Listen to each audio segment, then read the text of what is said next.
अस्सलाम वालेकुम। अच्छा स्टूडेंट्स, आज हम न्यू टॉपिक पढ़ेंगे, वो है पीरियड्स के बारे में। ठीक है, तो आप जब अपने पीरियोडिक टेबल में देखते हो, आपकी बुक में भी पीरियोडिक टेबल है, इसमें देखें, इसमें जो ये हॉरिजेंटल आपके पास लाइंस जा रही है, ठीक है, ये हॉरिजेंटल रोज जितनी भी जा रही है, ये आपके पास है पीरियड्स। तो अभी ज़रा हम काउंट कर लेते हैं कि हमारे पास पीरियड्स कितने हैं। देखिए, ये फर्स्ट में सिर्फ 2 एलिमेंट्स आ गए, सेकेंड में हमारे पास 8 एलिमेंट्स आते हैं, इसी तरह थर्ड में भी आपके पास 8 एलिमेंट्स आते हैं। ठीक है, आप हॉरिजेंटली जाओगे लेफ़्ट टू राइट तो आपके पास पीरियड्स बनते हैं।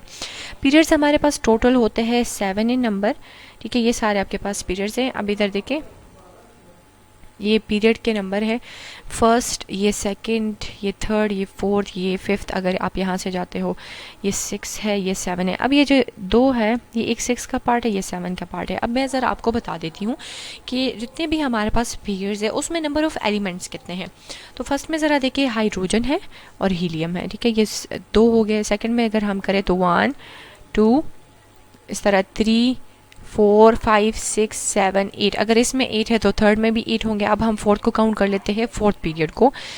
1 2 3 4 5 6 7 8 9 10 11 12 13 14 15 16 17 18। तो आपके पास फोर्थ और फिफ्थ में 18 आते हैं। अब हम ज़रा 6 को काउंट कर लेते हैं। 6 में हमारे पास 32 आएंगे। 6 और 7 में टोटल नंबर ऑफ एलिमेंट्स 32 है। आप इसको काउंट किस तरह करोगे? देखिए, 1 2 3 4 5 6 7 8 9, ठीक, 10 11 12 13 14 15 16 17 18 18 ये हो गए।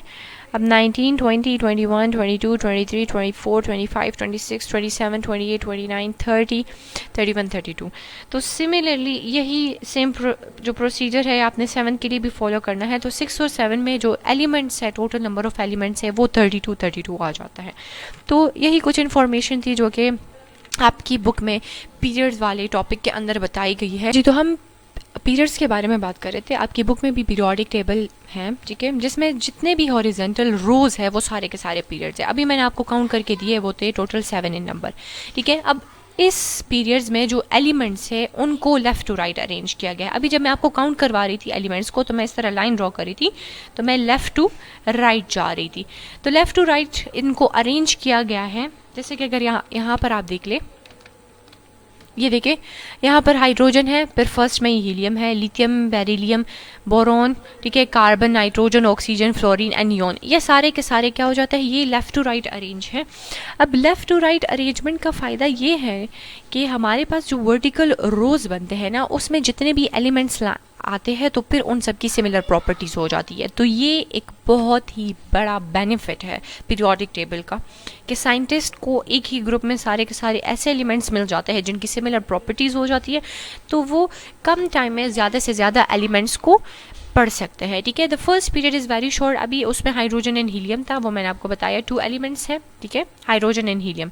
The six period has 32 elements. 6 and 7 में 32 थे और मैंने उसमें काउंटिंग का तरीका आपको बता दिया। In each period the element at the start has only 1 electron. अभी फॉर एग्जाम्पल हमारे पास जो फर्स्ट पीरियड था उसमें हाइड्रोजन था ना, तो हाइड्रोजन का जो एटॉमिक नंबर है वो 1 है, तो इट मीन्स कि उसके आउटर शेल में 1 इलेक्ट्रॉन होगा। ठीक है, एंड ये काफ़ी ज़्यादा रिएक्टिव होते हैं, हाईली रिएक्टिव होते हैं जो ग्रुप फर्स्ट है, अल्कली मेटल्स। ठीक है, अच्छा, the element at the end of a period has a full shell. अब जब हम जाते हैं एट द एंड चले जाते हैं पीरियोडिक टेबल में, तब हमारे पास नियॉन गैसेस आ जाती है, ठीक है, सॉरी, नोबल गैसेस आ जाती है जिसमें नियॉन भी होते हैं। तो उन जो हमारे पास गैसेस ये वाले होते हैं, उनके जो आउटर शेल में इलेक्ट्रॉन नंबर होते हैं वो कंप्लीट होते हैं, जिसकी वजह से वो अनरिएक्टिव होते हैं, लेस रिएक्टिव होते हैं। क्यों? क्योंकि उनके फुल आउटर शेल्स होते हैं। So that was all about the periods in the periodic table. अच्छा स्टूडेंट्स, अभी हम पढ़ रहे हैं ना ग्रुप्स के बारे में। तो ग्रुप्स जो है, अगर पीरियड्स हमारे पास हॉरिजॉन्टल सारे रोज आ जाते हैं, तो फिर जो ग्रुप्स है वो क्या होंगे? ग्रुप्स जो है ना, वो आपके पास सारे वर्टिकली रोज होंगे।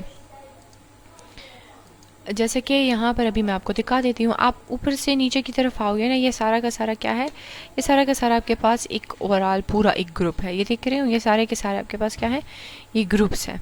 ठीक है, तो ये सारे आपके पास ग्रुप्स आ जाते हैं। अब अगर आपसे कोई पूछे ना कि what is period in periodic table, तो आप बोलोगे horizontal rows in the periodic table. Are periods and the vertical rows in the periodic table are groups. तो ग्रुप्स भी हमारे पास पीरियोडिक टेबल में होते हैं। अभी हमने पीछे पढ़ा था पीरियड्स में कि जब हम लेफ़्ट टू राइट अरेंज करते हैं सारे एलिमेंट्स को पीरियोडिक टेबल में, तब ग्रुप्स बन जाते हैं हमारे पास। और उन ग्रुप्स का फ़ायदा ये होता है ना कि उसमें जितने भी एलिमेंट्स होते हैं उनकी सारी की सारी प्रॉपर्टीज़ एक जैसी होती है। तो यही बात इस टॉपिक में भी बताई गई है कि the vertical columns of the periodic table are called groups. ये आपकी डेफिनेशन हो गई। अब ये एक्सप्लेनेशन में आ जाता है। All the elements in a group have the same number of electron in their outer shell. अब अगर ग्रुप फर्स्ट का एलिमेंट है ना, तो उसके आउटर शेल में एक इलेक्ट्रॉन होगा। जैसे कि हाइड्रोजन है तो हाइड्रोजन के आउटर शेल में आपको एक इलेक्ट्रॉन मिलेगा। सोडियम का है ना, तो सोडियम का अगर 11 आता है तो उसमें भी आउटर शेल में एक इलेक्ट्रॉन आएगा। इसमें 2 हो जाएंगे, ठीक है।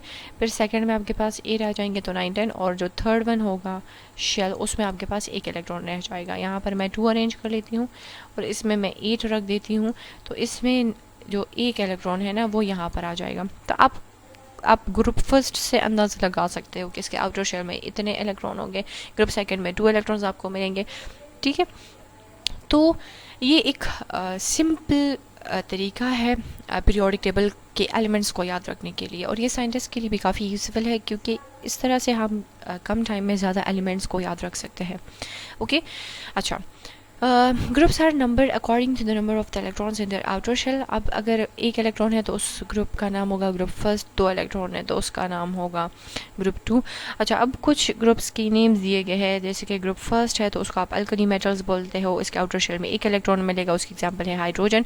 All alkali metals have 1 electron in their outer shell, अभी मैंने बताया आपको, and they are very reactive.